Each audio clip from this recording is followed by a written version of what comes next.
Greetings, everyone. Greetings, everyone. This is Phil Amerson for the Belonging Exchange, a short episode because we're here on the IU campus just outside Owen Hall, and we're visiting again my friend, Dr. Herman B. Wells. And Herman, you've got a friend with you today. What's that? Oh my goodness. It's getting close to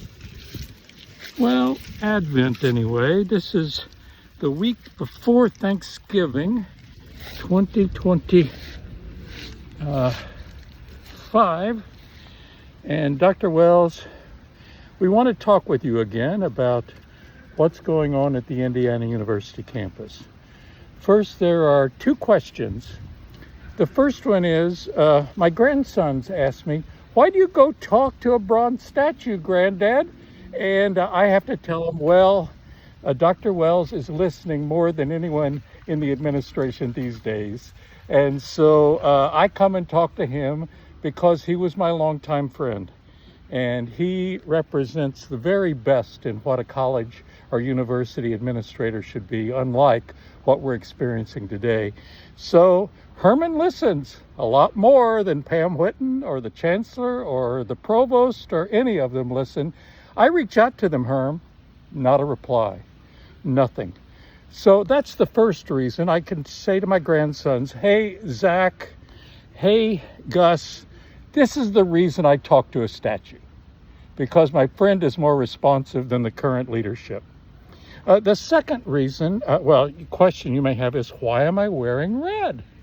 The crimson, why? Well, Herman, something has happened that never happened under your administration. IU football won its 11th game in a row, a perfect season. You don't believe me, I can tell from the expression on your face. They did.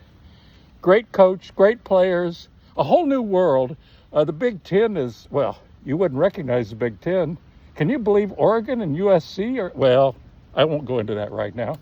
I'll just say to you, Herm, it's a whole different world in so many ways.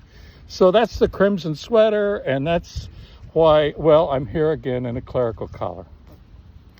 Dr. Wells, we've talked on a number of occasions about what's going on this campus. And I know last time you saw me in a clerical collar, you wondered because I didn't wear them very often when I was your pastor, but I'm wearing them more and more these days because what's going on in our nation and in our state is a spiritual drought. Folks are using religion as a kind of ideological skeleton that they put clothing on them, and they turn it into something that faith never was meant to be. You know, I have no question this morning that if Coach Signetti is in town, he'll be at St. Paul Center. He's a devout person of faith. I wonder if any of our administrators even could identify where, I don't know, the Presbyterian Church, the synagogue, the mosque are. I wonder about the depth of their spirituality, Herman. And a lot of people miss the fact that you were shaped by being a United Methodist, one who was in church almost every Sunday, and was shaped by understanding that sometimes it's important to stop and pray and think and reconsider paths that you're on.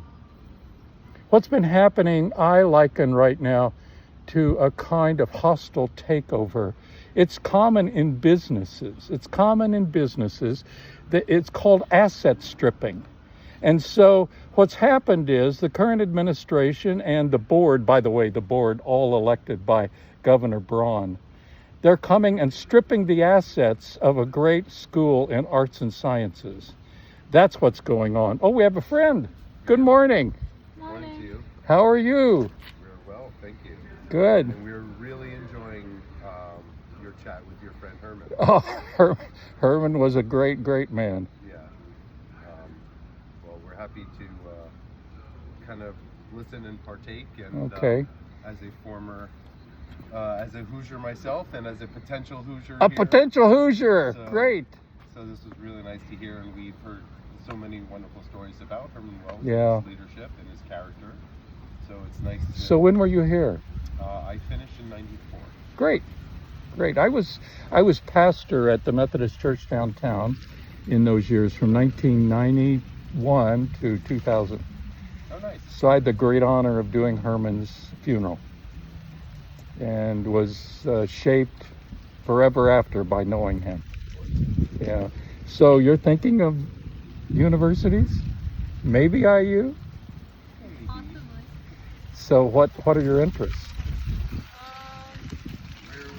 They haven't been shaped yet. So, That's perfect. yes.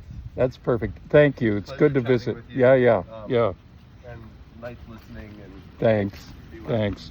So, I got one more question for you. What brings you joy? Us?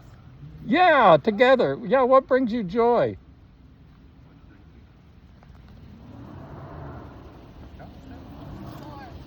Sports? Yeah. Yeah, well, that's a good one.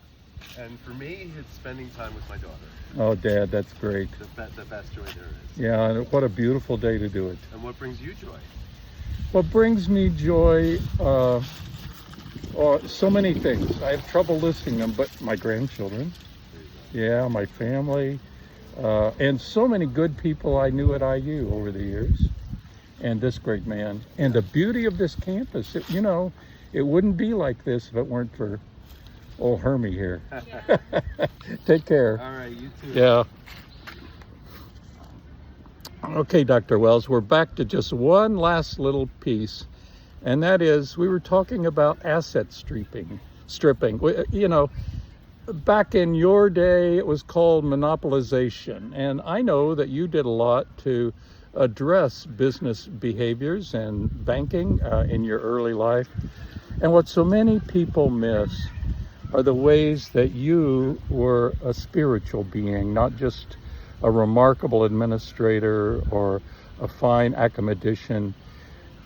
I think maybe on all sides, whether it's faculty or students or the administration, we could all benefit now from a little more humility and a little more spiritual awareness and a lot more sense of faith being something that is shared out of a moral center, out of a sense of hope for the future. Dr. Wells, the one or two administrators I've spoken with, I would talk about social justice. They don't even begin to understand what you understood in your commitments to racism. They don't understand what the dismantling of racial inclusion programs will mean for this future.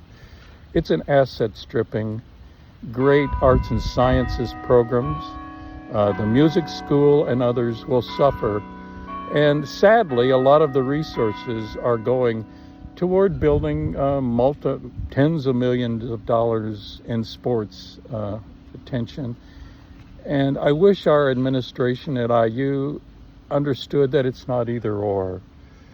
Stop stripping the assets of the arts and sciences school and begin to say not only, hey, football is a great thing and we're doing well, but also say, and we're going to be a great school in terms of our academics, and we're once again not going to have a place where people live under fear rather than in terms of hope, where people live with joy rather than a sense of dread and threat.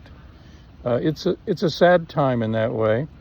Our friend here, I showed you our friend from for this Christmas time. You would know who made this. Her name is Liz Schindel, and Winston and Liz were among the many people you know. That's one of the main reasons I think that our administration is so misguided. They just don't know people. They don't build relationships.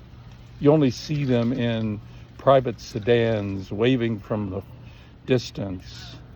You never have a conversation with them. And they don't know the people like you did. They can't tell you where Paoli is from Crawfordsville. And so, Dr. Wells, we end this time just thanking you again and explaining that one more time, we be and do together, and your leadership has been an important guide. Thank you. Phil Amerson for the Belonging Exchange.